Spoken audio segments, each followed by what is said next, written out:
અને હવે સમાચાર જોઈએ વિગતવાર તો રાધનપુરમાં શિક્ષણના ધામને કલંકિત કરતા દ્રશ્યો સામે આવ્યા છે, જ્યાં દારૂ પીને શાળામાં સૂતા શિક્ષકનો વિડીયો વાયરલ થયો છે।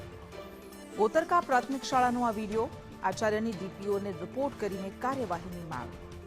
શિક્ષણ જગતને કેવી રીતે કલંકિત કરી રહ્યા છે, એક બાદ એક અવારનવાર આવી ઘટનાઓ સામે આવી રહી છે અને આ વધુ એક વિડીયો સામે આવ્યો કે જેમાં દારૂ પીને શિક્ષક પડ્યા છે કે દારૂડિયાની જેમ દારૂના નશામાં ચૂર શિક્ષક શાળામાં સૂઈ ગયા હતા। આ વિડીયો સામે આવ્યો છે। આચાર્યએ ડીપીઓને રિપોર્ટ કરીને કાર્યવાહીની માંગ કરી છે। પાટણના રાધનપુરનો આ વિડીયો છે। તો જે શિક્ષક અહીંયા બાળકોને ભણાવવા આવે છે, બાળકોમાં સંસ્કારનું સિંચન કરવાની જેની જવાબદારી છે, એ શિક્ષક પોતે આવી રીતે શાળાની અંદર દારૂ પીને એ લથડિયા ખાતો હોય, દારૂ પીને આવી રીતે સૂઈ જતો હોય, એ કેટલી શરમજનક વાત છે। આ વિડીયો સામે આવ્યો છે, વિડીયો વાયરલ થયો છે અને તેના આધારે હવે કાર્યવાહી કરવામાં આવશે। આચાર્યએ માંગ કરી છે કે આ શિક્ષક સામે કડક કાર્યવાહી કરવામાં આવે। ડીપીઓને રિપોર્ટ કરીને કાર્યવાહીની તેમણે માંગ કરી છે। શિક્ષણ જગતને શર્મસાર કરતી આ ઘટના, બે અલગ અલગ દ્રશ્યો આપણે બતાવી રહ્યા છે। એક મહીસાગરની ઘટના કે જ્યાં દારૂ પીને આ શિક્ષકે અકસ્માત સર્જ્યો હતો અને બીજી ઘટના આ પાટણના રાધનપુરની સામે આવી છે કે જ્યાં શાળામાં દારૂ પીને શિક્ષક લથડિયા મારતો મારતો બાંકડા પર સૂઈ ગયો હતો। જાણે રસ્તા પર કોઈ દારૂડિયા સૂઈ જતા હોય એવી રીતે આ બાંકડા પર શિક્ષક સૂઈ ગયો હતો અને એ સમયે વિદ્યાર્થીઓ પણ ત્યાં ઉપસ્થિત હતા। જેમ આપ જોઈ રહ્યા છો, હવે તમે એ વિચારી શકો છો, કલ્પના કરી શકો છો કે જ્યારે વિદ્યાર્થીઓ જ પોતાના શિક્ષકની આવી હાલતમાં જોવે તો એમની માનસ પર શું અસર થતી હશે। ખૂબ જરૂરી છે કે આવા શિક્ષકો સામે કડકમાં કડક કાર્યવાહી કરવામાં આવે।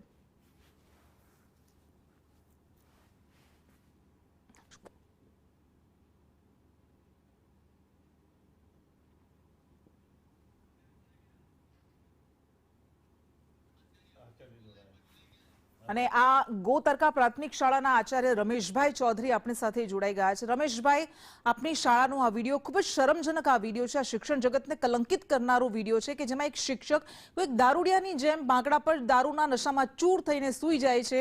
શું કોઈ કાર્યવાહી કરાય છે? આપણે શું ખાતરી આપી છે કે વાલીઓને કે કાર્યવાહી થશે એમની સામે? હા, એ શિક્ષક જ્યારે 26 તારીખે આ હાલતમાં મેં જોયો ત્યારે એને શાળામાં હાજર થવા દીધો નથી અને તાત્કાલિક એનો રિપોર્ટ તાલુકામાં અમે કરી દીધો છે અને આગળની કાર્યવાહી ચાલુ થઈ ગયેલી છે।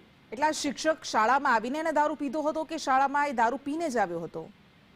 નહીં, શાળામાં જ્યારે સવારે આવે ત્યારે જ એવી હાલત લાગી ત્યારે અમે એમને બહાર કાઢી મૂક્યા હતા કે ભાઈ તમે હાલતમાં અહીંયા નહીં આવો। અચ્છા, પહેલી વખત આવું થયું છે આ શિક્ષકનું કે આ પહેલા પણ આવી રીતે નશામાં ચૂર થઈને આવ્યા છે સ્કૂલમાં? ના, એટલે ક્યારેક એકવાર એવું લાગેલું પણ એ સામાન્ય હશે, એટલે કોઈ એટલું ધ્યાન નહીં આવ્યું। પણ આ વખતે જ્યારે જેવું અમારા ધ્યાનમાં આવ્યું તરત જ અમે આ પગલે એક્શન લઈ અને રિપોર્ટ તાલુકામાં કરી દીધેલ છે। સર, રમેશભાઈ, આપણે નથી લાગતું કે શિક્ષક તરીકે એક વ્યક્તિની જવાબદારી વિશેષ હોય છે સામાન્ય લોકો કરતા? જ્યારે શિક્ષક આવી હાલતમાં આવે અને એ પણ ગુજરાતમાં જ્યાં દારૂબંધી છે એવી હાલતમાં, એવી જગ્યાએ, તો આપણે નથી લાગતું કે એ બાળકોના માનસ પર પણ ખૂબ ખરાબ અસર પડતી હોય છે? ચોક્કસ અસર પડે ને અમે પણ એ ચલવી લેવા માંગતા નથી। એટલા જ માટે તાત્કાલિક એસએમસી મિટિંગ બોલાવી ગ્રામજનોને બોલાવીને એનો જે પણ કાર્યવાહી કરવી પડે એ કરી અને રિપોર્ટ તરત તાલુકામાં મોકલી આપેલ છે। ઠીક છે, ખૂબ ખૂબ આભાર આપનો સંદેશની સાથે વાત કરવા માટે।